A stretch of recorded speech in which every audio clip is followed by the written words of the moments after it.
Hello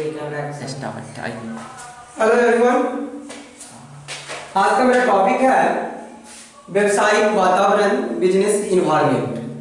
ये सबसे important chapter है आपके बिजनेस स्टडीज का। इसमें से लगभग 10 मार्क्स क्वेश्चंस बोर्ड एग्जाम में पूछे जाते हैं। तो सबसे पहले हम लोग देखेंगे कि बिजनेस इन्वायरमेंट होता क्या है, और बिजनेस इन्वायरमेंट को समझने से पहले हम लोग इन्वायरमेंट को समझेंगे कि इन्वायरमेंट क्या होता है। तो हम लोग क्लास 3 में 4 में हमने पढ़ा है कि पर्यावरण क्या होता है, एनवायरमेंट्स क्या होता है। तो इसके विषय में हमारे सर भी पढ़ा चुके हैं और पढ़े भी हैं कि हमारे चारों ओर आसपास के परिवेश में जितने भी सजीव निर्जीव जितनी भी वस्तुएं दिखाई पड़ती हैं, वे सभी भी वस्तुएं मिलकर के एक वातावरण तैयार करते हैं, और उस वातावरण को ही हम लोग पर्यावरण कहते हैं। अर्थात जिस परिवेश में हम रहते हैं और हमारे परिवेश के आसपास के जितने भी इलाके होते हैं, पशु पक्षियां होती हैं, नदी नाले तालाब पहाड़ होते हैं, वे सभी पार्ट ऑफ इन्वायरमेंट्स होते हैं, पर्यावरण के अंग होते हैं। तो जिस जगह पर हम बिजनेस करते हैं तो उस बिजनेस में भी हमारा जो बिजनेस होता है वो भी किसी न किसी इन्वायरमेंट्स में होता है, और वो कहीं ना कहीं उस इन्वायरमेंट से अटैच होता है, उससे इफेक्टेड होता है। तो क्वेश्चन अराइज होता है कि भाई बिजनेस और इन्वायरमेंट, दो वर्ड है, बिजनेस है और इन्वायरमेंट है। तो बिजनेस किसको कहेंगे और इन्वायरमेंट किसको कहेंगे? क्योंकि बिजनेस के विषय में हमने 11th क्लास में पढ़ा था कि बिजनेस क्या होता है। क्योंकि बिजनेस के विषय में पढ़ा भी है और एक बार फिर हम डेफिनेशन बताएंगे कि बिजनेस क्या होता है। तो मानव द्वारा की जाने वाली वे समस्त आर्थिक क्रियाएं जिसमें उपभोक्ता के अनुकूल वस्तु एवं सेवाओं का उत्पादन कर उन तक पहुंचाते हैं और उन्हें संतुष्ट कर लाभ कमाते हैं, उसे हम बिजनेस कहते हैं, व्यवसाय कहते हैं। और बिजनेस का ही बहुत सारा पार्ट्स होता है। जैसे बिजनेस को दो पार्ट्स में बांटा गया कि इंडस्ट्री एंड कॉमर्स। इंडस्ट्री को भी बहुत सारे पार्ट्स में हमने 11th में बांटा था, और कॉमर्स का दो पार्ट्स होता है, trade and auxiliaries of trade, यानी व्यापार और व्यापार की सहायक क्रिया, जिसके विषय में हमने पढ़ा। अब हमको पढ़ना क्या है कि व्यवसायिक वातावरण कहते किसको है। तो जो वातावरण बिजनेस को इफेक्टेड करे, बिजनेस को प्रभावित करे, नहीं, जो वातावरण बिजनेस को प्रभावित करे उस वातावरण को हम क्या कहेंगे? व्यवसायिक वातावरण कहेंगे। क्योंकि बहुत सारे विद्वान, बहुत सारे मैनेजमेंट गुरु ने बहुत सारे डिफिनेशन दिए हैं, और उन्हीं डिफिनेशन के अनुकूल हम भी एक डिफिनेशन देते हैं, क्योंकि जो डिफिनेशन आपको इजी वे में समझ में आ जाए। तो सिंपल इसका डिफिनेशन है कि वे समस्त एक्सटर्नल यानी कि बाह्य और इंटरनल, एक्सटर्नल और इंटरनल फैक्टर जो किसी भी प्रकार से डायरेक्ट या इनडायरेक्ट वे से किसी बिजनेस को इफेक्टेड करता है, किसी बिजनेस को प्रभावित करता है, उसको हम व्यवसायिक वातावरण कहते हैं। सिंपली इसको हम लिख सकते हैं कि वे समस्त आंतरिक एवं बाह्य घटक जो किसी भी व्यवसाय को राजनीतिक, आर्थिक, सामाजिक या सांस्कृतिक रूप से प्रत्यक्ष या अप्रत्यक्ष रूप से प्रभावित करता है, उसे हम व्यवसायिक वातावरण कहते हैं।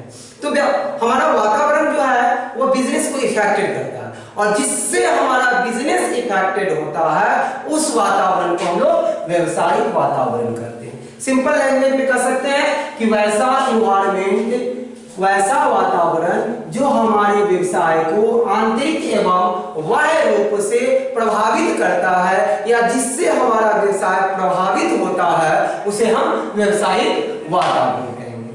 तो एक सिंपल सा डिफिनेशन बन के आया कि वे समस्त आंतरिक एवं बाह्य घटक जो किसी भी व्यवसाय को आर्थिक, सामाजिक, राजनीतिक, धार्मिक एवं सांस्कृतिक रूप से प्रभावित करता है, उसे हम व्यवसायिक वातावरण कहते हैं। एक बार फिर इसको देखेंगे कि वे समस्त बाह्य एवं आंतरिक घटक जो किसी भी व्यवसाय को आर्थिक, सामाजिक, राजनीतिक, धार्मिक या सांस्कृतिक रूप से प्रत्यक्ष या अप्रत्यक्ष रूप से, डायरेक्ट या इनडायरेक्ट वे में बिजनेस को प्रभावित करता है, उसे हम व्यवसायिक वातावरण कहते हैं। तो बिजनेस इन्वायरमेंट का हमने देख लिया, क्योंकि इसका बहुत सारे टाइप्स होता है। क्योंकि बिजनेस इन्वायरमेंट्स में दो टाइप्स मेनली आता है। दो टाइप्स क्या आता है? एक माइक्रो होता है, दूसरा मैक्रो होता है। माइक्रो जिस पर हमारा कंट्रोल होता है, जिसे हम उस पर कंट्रोल कर सकते हैं और उस इफेक्टिंग पावर को, इफेक्टिंग फैक्टर को अपने बिजनेस से रिमूव कर सकते हैं, अपने बिजनेस से हटा सकते हैं। लेकिन दूसरा जो फैक्टर होता है इसका मैक्रो, मैक्रो फैक्टर होता है जिस पर किसी भी प्रकार का बिजनेसमैन का कंट्रोल नहीं होता। ये कहीं ना कहीं ये एक्सटर्नल फैक्टर होते हैं और एक्सटर्नल फैक्टर पर हमारा कोई कंट्रोलिंग नहीं होता। जैसे कि बाढ़ आ जाए, भूकंप आ जाए, हमारा जो इकोनॉमिक कंडीशन है हमारे देश का वो बिगड़ जाए, जैसे कि अभी कोरोना महामारी चल रही है, तो इस स्थिति पर किसी प्रकार का हमारा कंट्रोल नहीं है। हम जानबूझकर भी उसको कंट्रोल इफेक्टिव फैक्टर को रिमूव नहीं कर सकते। तो बिजनेस एनवायरनमेंट को हम लोग समझा, बिजनेस एनवायरनमेंट कहते हैं इसको। और दूसरा पॉइंट आता है इसका कि नेचर और कैरेक्टरिस्टिक्स, कि इसका नेचर क्या होता है, इसका कैरेक्टरिस्टिक्स क्या होता है, इसका विशेषता क्या होता है। तो इसकी विशेषता में हम बहुत सारी विशेषता को देखे हैं। सबसे पहला है dynamic nature, complexity, uncertainty, mutual dependence, micro and macro, constraint and opportunities and relatives। तो ये सारे पॉइंट्स हैं जिसको हम बारी-बारी से समझेंगे। और देखिए डायनामिक नेचर क्या होता है, तथ्यात्मक प्रकृति क्या होता है। तो पर्यावरण स्थिर नहीं है, फिक्स नहीं है, ये हमेशा गतिशील है, हमेशा चलता रहता है और हमेशा चलते रहता है। इसके कारण बहुत सारे समय पर क्या है कि अवसर भी आते हैं, तो बहुत सारे समय पर हमको रिस्क भी उठानी पड़ती है। तो हमारा वातावरण जो है वो तथ्यात्मक प्रकृति का होता है। ये जैसे जैसे समय में परिवर्तन होता है, स्थिति में परिवर्तन होता है, वैसे वैसे वातावरण में परिवर्तन होता है और उसी के अकॉर्डिंग हमारे पास फैक्टर्स आते हैं, जिस फैक्टर्स पर कभी कभी हम प्रॉफिट अर्न करते हैं तो कभी कभी लॉस भी करते हैं। तो गत्यात्मक प्रकृति को हम समझे कि गत्यात्मक प्रकृति क्या होता है कि व्यवसायिक वातावरण गत्यात्मक प्रकृति का होता है, अर्थात निरंतर चलने वाला होता है। जैसे जैसे समय में परिवर्तन होता है वैसे वैसे वातावरण में भी परिवर्तन होता है और वैसे वैसे नए नए कारक आते रहते हैं जो किसी व्यवसाय को प्रभावित करते हैं, चाहे अवसर प्रदान करके हो या अनिश्चितता प्रदान करके हो, रिस्क प्रदान करके हो।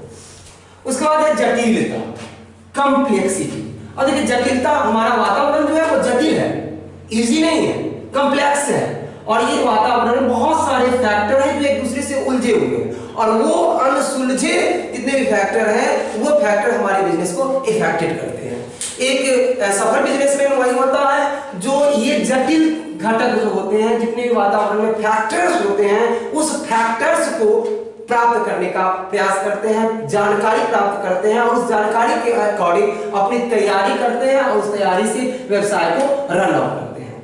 क्योंकि एक बार की बात है, हम लोग भी ड्रामा नाटक देखते हैं, तो उस नाटक में मैंने एक रोल देखा था और उसमें एक एक्टर्स का स्पीच था कि पैसा उड़ रहा है, पकड़ने का तरीका सीखो।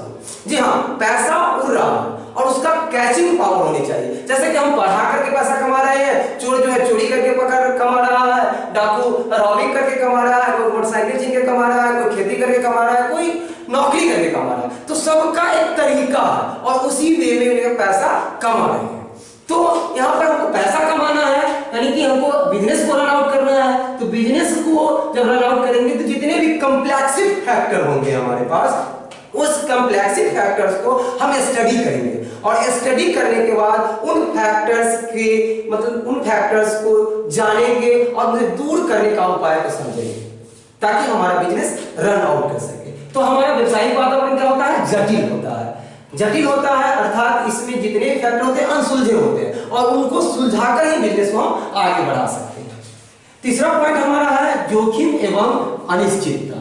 तो हमारा बिजनेस जो है वो जोखिम होता है, क्योंकि बिजनेस का ही नाम है कि बिजनेस में क्या होता है कि जोखिम जो जितना अधिक उठाता है वो उतना अधिक प्रॉफिट भी प्राप्त करता है। जो जोखिम नहीं लेता है वो बिजनेस में प्रॉफिट भी अर्न नहीं करता है। अब मान लिया जाए कि हम बच्चा में साइकिल चलाना सीख रहे थे, तो साइकिल डायरेक्टली वे में हम नहीं चला सकते हैं, कई बार गिरे हैं, कई बार उठे हैं। एक छोटा सा बच्चा भी जो होता है जब वो स्टैंड करता है, खड़ा होना चाहता है, तो कई बार गिरता है। अगर वो गिरने के डर से खड़ा नहीं हो तो जीवन भर वो चल नहीं सकता है। अगर हम साइकिल चलाने से गिर जाएंगे, इसके डर से अगर हम साइकिल नहीं चलाए तो हमें साइकिल चलाना नहीं आ सकता। तो दुनिया का ऐसा कोई भी वर्क नहीं होता है जिसमें रिस्क नहीं होते हैं, अनसर्टेनिटी नहीं होती है।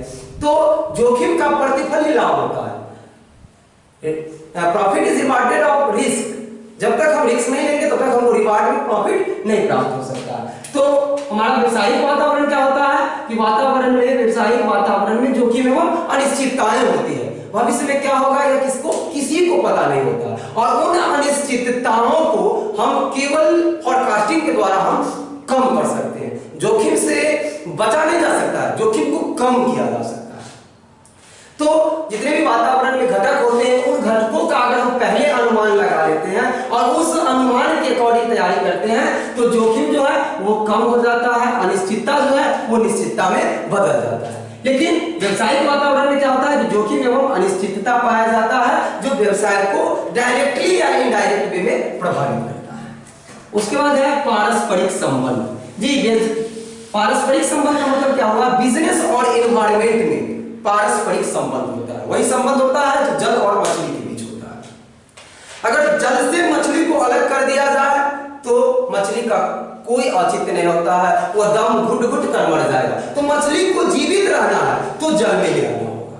तो बिजनेस को अगर रन आउट करना है, हमको बिजनेस को चलाना है तो हमको एनवायरमेंट में ही रहना होगा। तो बिजनेस और एनवायरमेंट में चोली और दामन का साथ होता है, जिसे अलग नहीं किया जा सकता है। जल और मछली का संबंध होता है, जल मछली के बिना अभाव है, जल मछली के अभाव में क्या है, अधूरा है, तो मछली जल के अभाव में अस्तित्वहीन है।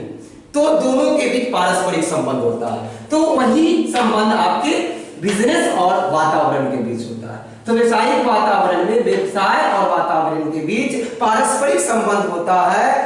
जब तक हम वातावरण में नहीं रहेंगे तब तक हम व्यवसाय को नहीं कर सकते। अर्थात वातावरण में रहना है तो बिजनेस करना है। अगर वातावरण का महत्व तब तक होता है जब बिजनेस होता है, और बिजनेस का महत्व तब तक होता है जब तक वो वातावरण में है। उसके बाद है सूक्ष्म एवं व्यापक।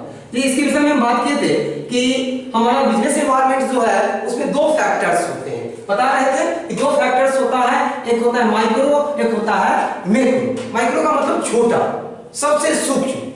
तो व्यवसायिक वातावरण का दो फैक्टर होता है, माइक्रो और मैक्रो। माइक्रो फैक्टर्स में क्या है कि बिजनेसमैन का कंट्रोलिंग होता है, उसे सॉर्ट आउट किया जा सकता है, उसे अपने इंस्टीट्यूशन से, ऑर्गेनाइजेशन से रिमूव किया जा सकता है, उसे दूर किया जा सकता है। जैसे प्राइस पॉलिसी, मूल्य नीति हमारी, क्वालिटी ऑफ गुड्स, वस्तु की गुणवत्ता, इन सभी में हम सुधार ला सकते हैं और उस सुधार के द्वारा हम अपने बिजनेस को आगे बढ़ा सकते हैं। लेकिन कुछ ऐसे भी फैक्टर होते हैं जिन फैक्टर पर किन्हीं का कोई कंट्रोल नहीं होता है। जैसे कि आज का कंडीशन है, ड्यू टू कोरोना डिजीज कोविड-19 हम लोग क्या कर रहे हैं कि अपने घर में बैठे हुए हैं, तो किसी प्रकार का बिजनेस नहीं चल रहा। क्या इसको हम कंट्रोल कर सकते हैं? नहीं कर सकते, क्योंकि एक वैश्विक महामारी है और इस महामारी से हम जब तक अपने आप को लॉक इन नहीं करेंगे, जब तक हम अपने आप को घर में बंद नहीं करेंगे, तब तक हम इससे लड़ नहीं सकते। तो ये जो कंडीशन है इस पर किसी का कंट्रोल नहीं। तो ये कंडीशन कौन सा कंडीशन हुआ?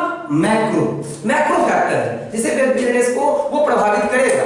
उसमें हम किसी प्रकार का परिवर्तन करके, किसी प्रकार का काम करके इसे सॉर्ट आउट नहीं कर सकते, इसे रिमूव नहीं कर सकते। उसके बाद देखेंगे छठा पॉइंट है रुकावटें एवं अवसर। तो बिजनेस एनवायरनमेंट जहां बिजनेस को रुकावट प्रदान करता है, विरोध करता है, वहीं दूसरी ओर यह एक अवसर भी प्रदान करता है। अब मानिए एक अवसर कैसे प्रदान करता है वो देखिए। तो अवसर प्रदान करता है, जैसे मान लिया जाए कि बाढ़ आ गई, तो बाढ़ आ गई तो मेरा बिजनेस बाधित हो गया, निश्चित रूप से बिजनेस बाधित हो गया। लेकिन जैसे ही बाढ़ जाएगा तो इस जगह पर जितने भी गंदे माहौल होंगे तो उस माहौल को साफ करने के लिए आपको ब्लीचिंग पाउडर से, बहुत सारे पेस्टिसाइड से की जरूरत पड़ेगी, बहुत सारे कीटनाशी की जरूरत पड़ेगी। घर को साफ सुथरा कीजिएगा, पेंट वगैरह कीजिएगा, अच्छे ढंग से रहिएगा। तो उस जगह पर वो कहीं अवसर प्रदान कर रहा है। जो पेस्टिसाइड्स का यूज हम लोग करते थे एग्रीकल्चर में, उस पेस्टिसाइड्स का यूज हम लोग क्या करते हैं, घर के साफ सफाई में ब्लीचिंग पाउडर वगैरह मारते हैं, ताकि जो गंदे माहौल था वो स्वच्छ माहौल बन सके। तो कहीं ना कहीं अवसर प्रदान किया। एक घटना है हमारे गांव की कि जब एक बार सुजावलपुर के पास गैस टैंकर पलट गया था और उसमें रिसाव हो गई थी, लीकेज हो गया था। तो राउंड ऑफ 8 किलोमीटर किसी को चूल्हा फूकने का आदेश नहीं था, कोई भी घर में खाना नहीं बना सकता था। तो उस जगह पर जितने भी बिजनेसमैन थे, जितने भी दुकानदार थे, तो उन्होंने चूड़ा का मूल्य जो है वो 100 रुपए केजी तक कर दिया था। तो जहां पर ये रुकावट प्रदान किया था तो वहीं पर तो वो प्रॉफिट भी दे रहा है। तो इसका ये मतलब नहीं है कि ये रुकावटें प्रदान करता है तो अवसर नहीं देता। इसका एक और एग्जांपल हम बताएंगे कि पहले हम लोग के घर में क्या था, टेलीविजन था, टीवी था। तो सरकार ने कहीं ना कहीं उस टीवी को बंद किया, क्योंकि उसके लिए काफी स्पेस की जरूरत पड़ती थी। आज घर बना रहे हैं 10x10 का, तो उसमें बड़ा सा टीवी कहाँ रखेंगे, कहाँ पर अपना बिछावन रखेंगे, कहाँ पर बैठने का काम करेंगे। तो जब चीप एंड बेस्ट जब समाज चल रहा है तो उसने क्या किया, टीवी को बंद कर दिया। तो टीवी को बंद कर दिया तो टीवी कंपनी के लिए रुकावट तो आया, लेकिन वही टीवी कंपनी ने एलईडी बनाया। तो एलईडी बनाया तो रुकावट जहां पर मिला वहां पर अवसर भी तो मिल गया कि उन्हें एलईडी बनाकर वो अधिक से अधिक पैसा कमा सकते हैं। तो बिजनेस एनवायरनमेंट जहां पर रुकावट देता है वहीं पर अवसर भी प्रदान करता है। जिस प्रकार वो रुकावट देता है वहीं कहीं ना कहीं दूसरा एक ऑप्शन देता है, जिस ऑप्शन पर आप कमा करके बहुत सारा पैसा अर्न कर सकते हैं। तो इस प्रकार से बिजनेस एनवायरनमेंट रुकावट के साथ साथ अवसर भी प्रदान करता है, और जिस अवसर पर हम अधिक से अधिक पैसा अर्न कर सकते हैं। उसके बाद है सापेक्षता यानी रिलेटिव।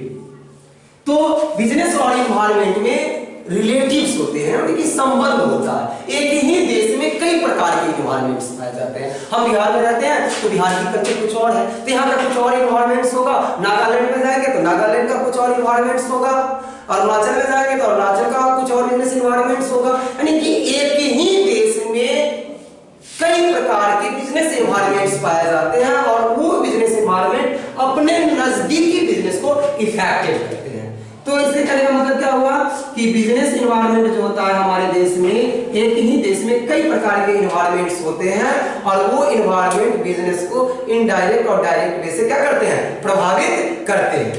तो ये 6.7 पॉइंट है जो कि बिजनेस एनवायरनमेंट्स के कैरेक्टरिस्टिक्स है, फीचर्स है, जिसे हम लोग देख लिए और इसको याद भी कर लेंगे, क्योंकि ये इंपॉर्टेंट चैप्टर है। और इंपॉर्टेंट चैप्टर होने के कारण है कि इसमें बहुत सारे क्वेश्चंस आते हैं, और खास करके ऑब्जेक्टिव क्वेश्चन पूछेगा कि व्यावसायिक वातावरण की प्रकृति होती है तो गत्यात्मक नहीं, व्यावसायिक वातावरण एक रुकावट प्रदान करता है, कोई दूसरी क्या देता है, अवसर भी प्रदान करता है। तो इसको आप लोग देख लीजिएगा। Thank you.